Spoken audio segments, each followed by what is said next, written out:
আসসালামু আলাইকুম। Hi everyone. Sofa varnish করতে কোন ধরনের মালামালের প্রয়োজন হয় এবং কিভাবে করবেন সম্পূর্ণ আজকের এই ভিডিওতে আপনাদেরকে A to Z কাজ দেখাবো। যারা বিশেষ করে আমাদেরকে কোশ্চেন করেন যে ভাই সোফা বার্নিশ করতে কতটুকু মাল লাগে এবং কিভাবে করতে হয়। তো দর্শক, স্ক্রিনে দেখতে পারতেছেন এটা হচ্ছে ভিক্টোরিয়া সোফা। এটাকেই আজকে আপনাদেরকে বার্নিশ করে দেখাবো। তো চলুন দেখাই। তো ফার্স্টে প্রথমত যেটা আপনাকে করতে হবে সেটা হচ্ছে সিরিজ পেপার, মানে যেটাকে ফিনিশিং এর কাগজ বলা হয়। অনেকে 80 নাম্বার কাগজ বলে, অনেকে 100 নাম্বার কাগজ বলে এবং অনেকে 120 নাম্বার কাগজ বলে। তো যে যেটা দিয়েই কাজ করে না কেন, আগে ভাগে ভালোভাবে ডোলে ঘষে ফিনিশিং করে নিতে হবে, যাতে করে আপনার কাঠে উল্টো আঁশ এবং ধুলো ময়লা লেগে না থাকে। তো দর্শক, যেই সোফা সেটটি আমরা আজকে বার্নিশ করব, মানে আস্তর করব, সেটা হচ্ছে সম্পূর্ণই ভিক্টোরিয়া ডিজাইনের সোফা সেট। তো এমনই সোফা সম্পূর্ণ 6 চেয়ারের এক সেট সোফা।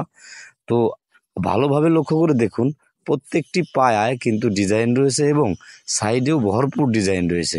শুধু তাই নয়, হাতার তলেও ডিজাইন রয়েছে। যে লক্ষ্য করুন, যেখানে আপনি হাতা রাখবেন ওটাতেও ডিজাইন রয়েছে। তো এটাতে আমরা ভালোভাবে ডোলে ঘষে পরিষ্কার করে নিচ্ছি, যাতে করে ধুলো ময়লা এবং কাঠের যে গুঁড়ো দাগ এগুলো যাতে করে লেগে না থাকে। এই বিষয়গুলো মাথায় রেখে আপনাকে ভালোভাবে পরিষ্কার করে নিতে হবে। তো স্ক্রিনে দেখুন, এখানে হচ্ছে সম্পূর্ণ 6 চেয়ারের এক সেট সোফা। তো সাধারণত 5 চেয়ারে এক সেট হয়, কিন্তু আমরা এখানে 6 চেয়ারে এক সেট মানে বার্নিশ করব। তো যাই হোক, যখন আমাদের ধুলো ময়লা ঝাড়া হবে তার পরবর্তীতে সরাসরি আমরা আস্তরের কাজ শুরু করে দিলাম। তো দর্শক, কিভাবে মালটি তৈরি করতে হবে সেটা আমরা ভিডিওর শেষেই কিন্তু সম্পূর্ণ দেখিয়ে দেব, যে আপনি কতটুকু পরিমাণে কি কি মিলাবেন এবং এই 6 চেয়ার আস্তর করতে কতটুকু মাল লাগে এবং কি কি মেডিসিন লাগে সেটা সহকারে আপনাদেরকে দেখাবো। তো এখন আমরা যেটা দেখাচ্ছি এটা হচ্ছে সম্পূর্ণ হাতের কাজ, এবং এই হাতের কাজ অনেকেই যারা আছেন করতে পারেন না। তো কি করেন, পরবর্তীতে আমাদেরকে বারবার প্রশ্ন করেন এবং আমাদেরকে কমেন্ট করেন। তো বন্ধুরা, মূল কথা হচ্ছে, যদি আপনাকে ভালো ন্যাচারাল পালিশ করতে হয় সেই ক্ষেত্রে আপনাকে ভালোভাবে ফিনিশিং করে ঘষে নিতে হবে, যাতে করে কাঠের কোনো রকম কোবের দাগ এবং উল্টো আঁশ এই বিষয়গুলো খেয়াল রেখে আপনাকে কিন্তু ডলা ঘষা করে ফিনিশিং করতে হবে। তো প্রথম পোজ আমরা শুকনো করে ব্যবহার করেছি, এবং দ্বিতীয় পোজ সেটাকে আমরা কিন্তু এই যে লক্ষ্য করুন, তুলি মানে বিরাস যেটাকে বলে, তো এটা দিয়ে আমরা ভালোভাবে কোনাকানিতে পৌঁছে দিচ্ছি।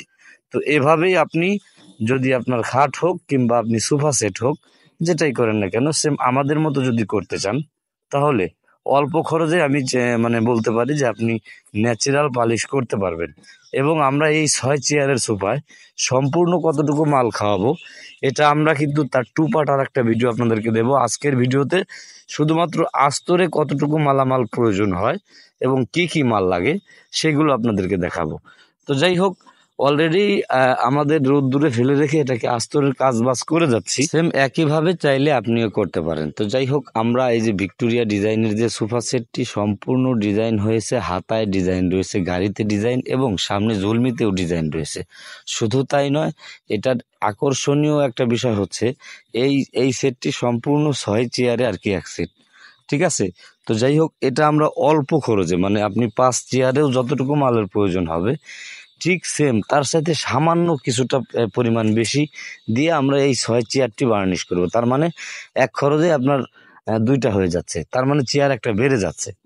তো যাই হোক, এভাবে আপনাকে আস্তর করতে হবে এবং প্রতিটা কোনাকানিতে ভালোভাবে তুলি দিয়ে সুন্দর করে, যাতে করে সাইডে আপনার লেগে না থাকে, সাইডে যাতে ফাঁকা না থাকে, এই বিষয়গুলো খেয়াল রেখে আপনাকে অবশ্যই বিরাস ব্যবহার করতে হবে।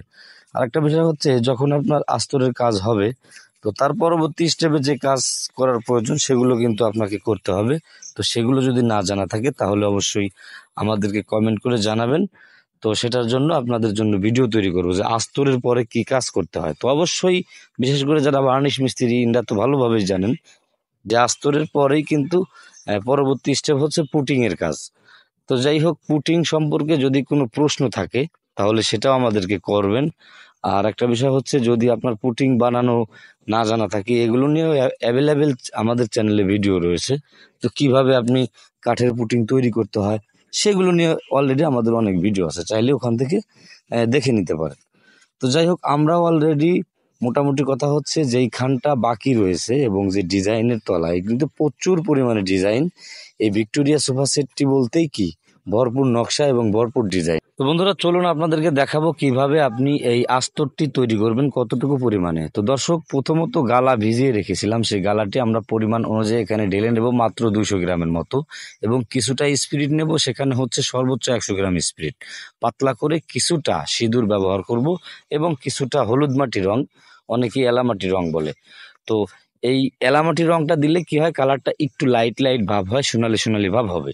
তো এই জন্য এর পরবর্তীতে আমরা এখানে সম্পূর্ণ 60 গ্রাম ফ্রেশ পাউডার, মানে আপনার একদমই 100 গ্রাম দিলেই বেশি ভালো হয়, সেটা দিয়ে তারপর আমরা সরাসরি কাজ শুরু করে দিলাম। তো এটাই ছিল কমপ্লিট প্রসেসের একটি ভিডিও। দেখে যদি ভালো লাগে তাহলে অবশ্যই একটি লাইক করবেন। যারা আমাদের চ্যানেলে নতুন, চ্যানেলে সাবস্ক্রাইব করবেন। ভালো থাকবেন, নেক্সট ভিডিওতে আবার দেখা হবে। ধন্যবাদ।